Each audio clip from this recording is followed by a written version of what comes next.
where do I start? I'm sure the Chinese government must be sitting back and saying, OK, let's, take some advice from the British government, about Falkland Islands, Northern Ireland, and say, you know what? And if they do, they'll probably send a few dozen soldiers in and kill a few people and, and take authority that way. So if China does go by the UK's example, then there'll be a few dead bodies, and then I'm sure that will all be resolved and they can continue their authority stamp. The British regime are not not the best place to give advice. Not at all, especially, and I object to this notion that we can just shove history out the way. No, we can't. The 100-year humiliation of China is over.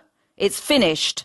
And to have built for a so-called democratic regime of the UK to take hold of a country and to sell opium to the Chinese in exchange for tea, to sell back into the UK, and that's how the history of Hong Kong was made.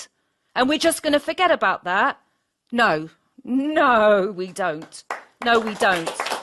It was built on drugs, and we don't just forget about that conveniently when we decide to do that, because 100 years from now, we're not going to repeat history. And also media has a huge effect. It's funny how we're focusing media on all these demonstrations. Oh, there's 2 million people on the streets, in Hong Kong. And there's also many people in Bahrain. There's also actually many people in Syria supporting their government. What about France? It's only 29 miles away, and there's every Saturday afternoon. There's not. I mean, come on, exactly. The numbers. There's protesters killed in France, and I'll tell you what. Let's get out on the streets of London and protest against the British regime. Let's do that, because I'll tell you what. There'll be a few dozen more.